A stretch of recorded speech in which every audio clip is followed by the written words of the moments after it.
Welcome to the Move with Motus Podcast. My name is Dr. Christopher Ellis, and joining me is personal trainer John Williams. We are the owners of Motus Personal Training and Physiotherapy. Together, we will discuss any topic you can think of when it comes to training and rehab. From the carnivore diet to hip impingement, you can be sure that all your questions will be answered. Enjoy this week's episode. Okay, so I wrote this blog. Really excited for the way it turned out. It was actually got me a little bit Twitter famous. That one. Yeah, I saw that. Yeah, so I had a tweet recently that blew up, and it was a Twitter thread. If you don't know what a Twitter thread, it's literally just a whole bunch of like tweets bunched together about this podcast called The Beginning of Infinity. It's a summation of this book, The Beginning of Infinity, by this physicist, David Deutsch. In that, they talk about how to create knowledge, what is science, and then why you should be an optimist because of everything that we've done in the past as humans and everything that we are capable of doing. And also all of the unknowns. There's so many unknowns in this world. And we're really good at solving for them. But every time we solve for an unknown, we get another unknown. In mathematics, back in the early 20th century, there was this guy, Kurt Gödel, a mathematician, and a computer guy. And he created this thing called Gödel's incompleteness theorem. And pretty much all it states, well, not all it states, it's a very important theorem, but he says that everything in mathematics is held up by an axiom. It's held up by something that you cannot prove to be true. So in any system, it's not possible to be complete and also true. It's either true and incomplete or just not true at all. So as an example, we can go real simple here. Like, why is x plus 0 equals x? Why is that true? Well, it's true because. Just is. Mm-hmm. So you're going to go through this cycle of like infinite regression trying to prove why x plus 0 equals x. Mm-hmm. When really we don't have a fundamental reason why x plus 0 equals x. That's the axiom. Does that make sense? I think so. Yeah. But this is true in everything in life, right? Like, why is gravity built upon the 3D nature of space? Because we don't have the fundamental thing yet. Right now we know of the fundamental particle in the atom. It's called the quark. But we don't actually know if that's the fundamental particle or if the quark is broken up into another fundamental particle, right? All I'm trying to say here is there's never final truth. There's never anything that we can be solidly sure of that's true that doesn't have some layer below it that's deeper that we can figure out to prove why that thing is true. The reason I make the case is because in the fitness and physical therapy space, even in health and nutrition, we have a lot of very strong opinions. Many people are shouting at each other on Twitter or Instagram that you should be doing this type of training, you should be doing this type of recovery, ice is good, ice isn't good, keto, paleo, whatever. People are like shouting at each other. Look at the debates that happen between like Paul Saladino and Lane Norton. Oh yeah. Lane Norton is, even Paul Saladino, like both ruthless guys about their opinions of either pro-carnivore diet, anti-carnivore diet. In reality, we simply don't know the answer. So we have so much heel digging going on, but in reality, there is no final truth. And we have to just keep digging for answers instead of yelling at each other and saying, I'm right, I have the answer. So it's kind of like knowledge is more of a direction than a destination. That's kind of what it sounds like. That is an incredible summation. Oh, thank you. It kind of reminds me of like criminals and investigators, right? It's like the criminals are always one step ahead of the investigators. But, they're always figuring out better ways to scheme the system. But because of that, the investigators and the cops, they always develop a better system, and it just keeps replacing itself and getting better and better and better. But there's no end destination. Exactly. There's only good explanations replaced by better explanations. That's David Deutsch's point is every good explanation we have is not final. It'll be replaced by a better explanation. I mean, take Newton's theory of gravitation, right? It was pretty much just like, however big an object is, it'll attract other objects that are close to it if it's really large. Like the Earth is really big, so it attracts people to it. It's like a magnet. Mm-hmm. And that's gravity. But then Einstein comes along and is like, wait, no, hold on. Space is three-dimensional. So possibly these objects are actually creating a like depression in space. Right? If we've seen the classic, like you put a ball on like a tarp and then the depression of the ball, and then you spin the other balls around it, so you create this like idea of orbit, like this visualization of orbits. Okay, well that's a better explanation. But then we have this thing called quantum mechanics that comes around, and quantum mechanics makes incredibly good predictions about the world around us that the theory of relativity, which is Einstein's basis for gravity, is.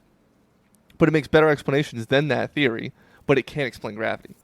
So clearly there's another explanation of gravity out there still floating around. We have not come to the final answer.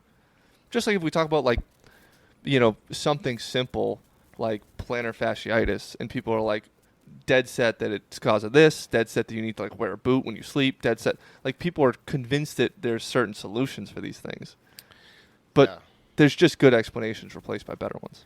Yeah, I think some of the best scientists create a paradigm and then keep trying to break it. Yes.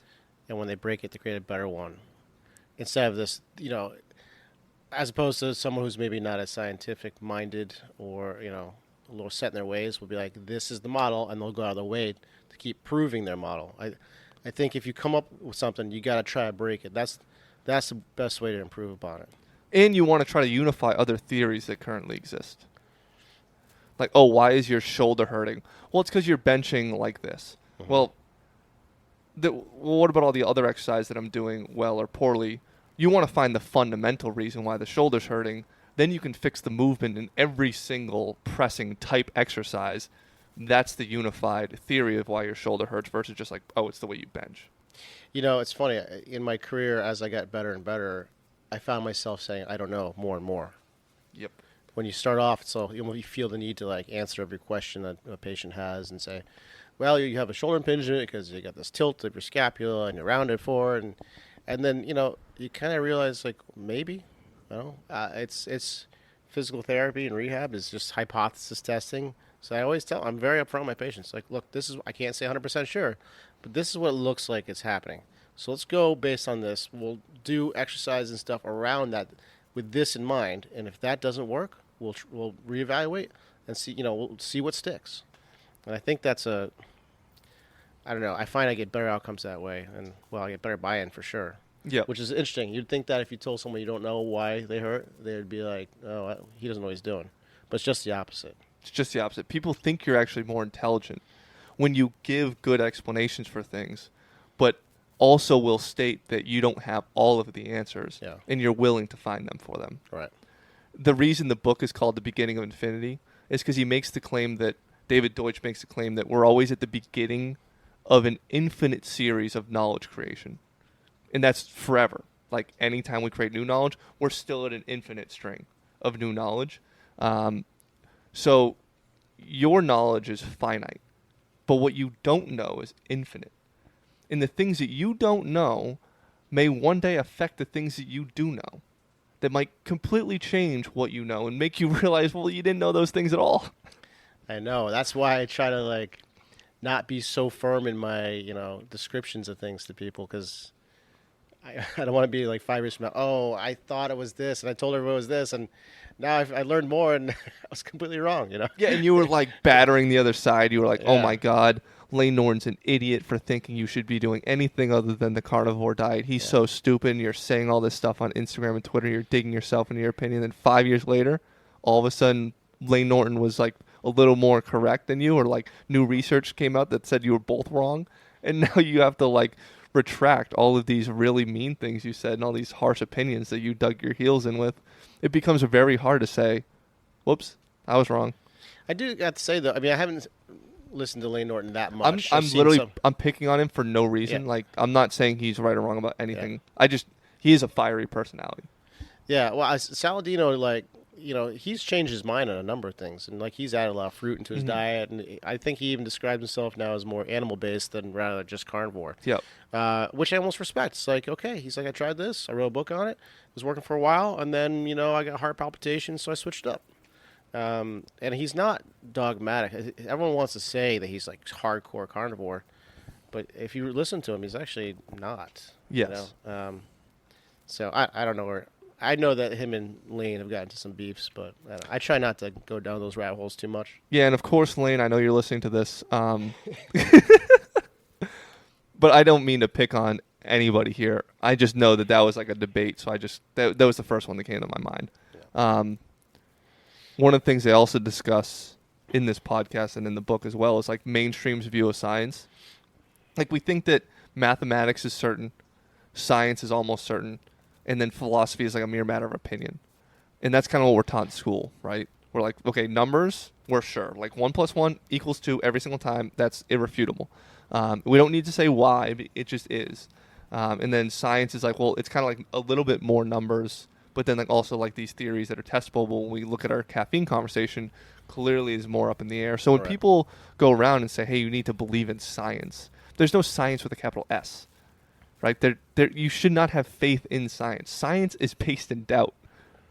So everybody's testing their good explanations against past good explanations to see which is the better of the two. Mm-hmm. Nobody should be saying you should have faith in anything. It's literally a series of doubt over and over again.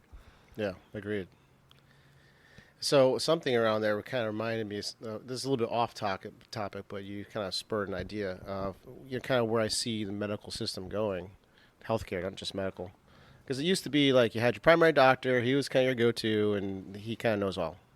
And I think some of the older generation still has that sort of mentality. Yes, they definitely do. But as the knowledge base, the scientific knowledge base around wellness and healthcare has broadened, so has the field had to meet the demand. So that's why you see physical therapists becoming, having a doctorate, and nurses getting a doctorate.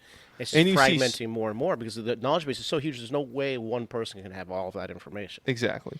And you have to have these people who are hyper-specialized. Even in the training space, you have people who are hyper-specialized based on certain joints, certain movements, certain types of programming. Like you have your strength and conditioning coaches, you have your general population trainers. So even in very specific niches, you have more subsets of niches because, like you said, the knowledge base is getting so incredibly large because we're learning at such an incredibly fast rate, which is amazing, that everybody's specializing down. And then they're referring out to each other, which is awesome. Yeah, I think it's kind of moving in a good way in that sense that, I think everyone's going to become specialists. But I think that's where people get like frustrated with, I don't like to use the word doctor. I like to use physician because now so many people have different doctorates. The word doctor gets confusing. Yes. So physicians, maybe they have only a few minutes with you. But I see them as almost like they're just trying to quarterback. Okay, send him to GI, send him to endocrine, send him to PT. I kind of see that's like their new role is to say, this is where you should be going. They're more like managers of healthcare. But you go back just a few decades and they were solving all the problems. Now it's like they're just quarterbacking. That plus the insurance system has made it so they have to see 1 million patients a day, and so they have like 2 minutes with you. And I was also going to say that plus the fact that they still prescribe a ton of drugs, even though they still haven't examined all the problems yet. That's a major flaw in the system, right? I don't, that's what an MD does. They're a doctor in medicine. So that's the answer they have in the toolbox, which definitely has its place. But, people are so quick with it. I have clients who come out go in to see a physician because they have pain, and instead of being like, hey, we're just going to go see this physical therapist, hey, just keep working with your trainer, just tell them this is what I saw in the x-ray. It's just like, here's take a leave or take this steroid or take this pain reliever. Yeah, I mean, the part of that's like we were saying, the system is like they just don't have the time to do a full evaluation, and they're just like going to treat the symptoms rather than the root cause. So that's just sort of, unfortunately, where the whole system is now. Well, and they get paid for it. Unfortunately, they're getting paid to prescribe these drugs. That's not true anymore. You're talking about kickback? There's anti-kickback laws now. Is that completely gone? Are we sure about that? I mean, I'm sure there's ways around the system, but there's some pretty strict laws against that. So That's people kind of think that docs are just want to push meds and no, they're trying to solve. I don't want to hate on any docs. I mean, they're just trying to help people as much as possible. They're just doing what they can in their limited amount of time, and in their toolbox is medicine. And I think we all get into these fields too for noble reasons. But then they become jobs just like anything else. And that's where a lot of us get caught. Like, we stop exploring, we stop searching, we stop. That is true too. So, I used to be in the insurance world, and when I was seeing like 27 patients a day and 2 to 3 patients at the same time, you're just trying to survive your day. Yeah, and you're not going back to the books at the end of the day to like research more stuff. Like, you're done. You're shot. Yeah, I mean, plus you have to do documentation on all those patients. There are times I go home at 8 o'clock at night and just be like, oh, I'm dead, and I have to sleep for a few hours and get up and do it again at 6 in the morning. That's another fatal flaw of the system. That's exactly one of the primary reasons why I moved into a cash model. Now I get to do all one-on-one hour treatments. Maybe I'll see 5 patients in a day. I get to take my time. I get to really listen to a patient, do a full evaluation. It's just so much better. That's the way it should go. And you get to read a lot. You get to write a lot. You get to put up these blog posts that not only help other people learn more. We get to do this podcast, but it helps you learn more. And it sharpens my sword. Yeah. I get better at my craft because I have the time now. Yeah, and then every time you learn more things, you're like, oh, there's so much I just don't know. Yeah. That's so true. The more you learn, you don't know anything. Yeah. Ignorance is the biggest block for knowledge creation. That and lack of time. That and lack of time. Yep. I don't think I have anything else. That was just a little bit of a rant about great knowledge. John, what am I going to call this episode? This is a very esoteric discussion. I mean, we went from like Einstein to healthcare to mathematics. What am I going to call this episode? I'll stop yelling at each other on Instagram. I feel like Twitter's the grounds where all the fights really happen. So again, all of this is who you follow, but at the same time, like, if you follow fitness people, you're going to get into these you're not going to get into these discussions, but you're going to see these like fights happen. Yeah. On Instagram, or on Twitter rather, you can find very positive communities, but again, if you go and follow a whole bunch of like fitness influencers, fitness professionals, you're just going to see a whole bunch of like back and forth fights. Like, you should never back squat. No, you should. Only high bar. Arch your back when you bench. Like, all this just nonsense across the aisles. Yeah, I embrace the trolls, honestly. I feel like... Do you slide into the comments? I'll read them. I have a DNE rule. Do not engage. I try to do the post and ghost, as Rogan likes to say, but I still read them. I think it's kind of fun. I was actually just doing a video on like doing pull-ups on a TRX, and some guy in there who, and his profile looked real jacked, whatever, was like, okay, now go and do some finally. And I was like, oh, you know what, that's kind of funny. So I just try to embrace it. Mm-hmm. And I feel like if I'm triggering people, then maybe I'm doing it right. Yep.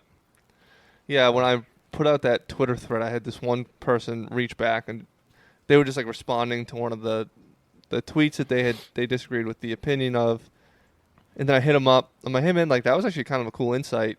I clearly have to do more thinking about certain mathematical principles. Mm-hmm. And he reaches back out, and he's like, yeah, man, no worries.